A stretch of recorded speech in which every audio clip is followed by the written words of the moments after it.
Electric vehicles have effectively exited the American market.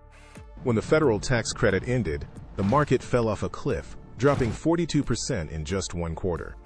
This is not a blip, it is a full-blown retreat while the rest of the world speeds ahead.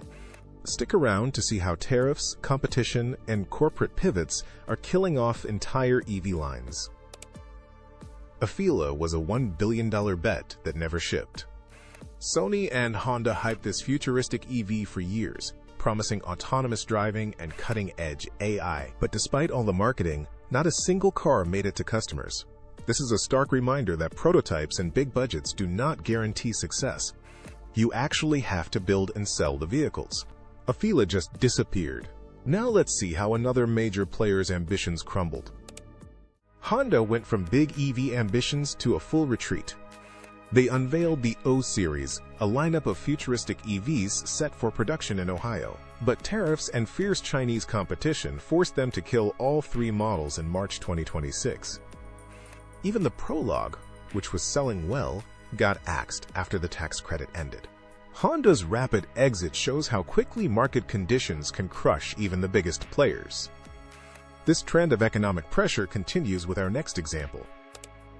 The Hyundai Ioniq 6 became unviable due to tariffs. Hyundai has had success with other EVs, but the Ioniq 6, imported from South Korea, could not overcome rising import costs. The standard model is gone, leaving only the more expensive N model. This shows tariffs force automakers to build in America to sell here. This same quiet disappearance happened to another pioneering EV. The Nissan Ariya, successor to the groundbreaking Leaf, never truly landed in America. Nissan was an EV pioneer, but the Ariya struggled to gain traction. The company quietly decided not to produce a 2026 model for the US market. This is not a dramatic failure, but a quiet departure. It shows how market forces can silently kill products that cannot compete. Please like and subscribe to Business Undercurrent for more stories reshaping industries. Polestar was banned for being Chinese connected. This is a truly wild story of geopolitics hitting the EV market directly. The Trump administration effectively banned Polestar from selling new vehicles in the US in June 2026. Polestar is a Swedish EV maker, but it is owned by the Chinese giant Geely. The US denied authorization due to concerns about Chinese connected vehicle technology. This is the first time we have seen a major EV brand banned for geopolitical reasons.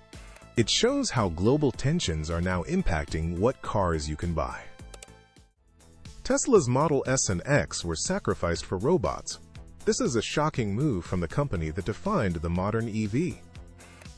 In January 2026, Tesla announced they were ending production of the iconic Model S and Model X. These cars proved EVs could be desirable, but Tesla's focus shifted. They are betting everything on AI, autonomy, and their Optimus humanoid robot. The production lines for the S and X were removed to make room for robot manufacturing. This tells us Tesla no longer sees traditional EVs as their future. They see robots. If you find this valuable, please like and subscribe to Business Undercurrent. The VW ID.4 is retreating to gas-powered SUVs. Volkswagen made a stunning pivot in April 2026. They stopped producing the ID.4 electric SUV at their Chattanooga factory. Instead, VW is shifting that factory to produce gas-powered SUVs like the Atlas. This is a remarkable reversal for a company that was all in on electrification. VW bets Americans want affordable gas SUVs more than EVs, and they might be right.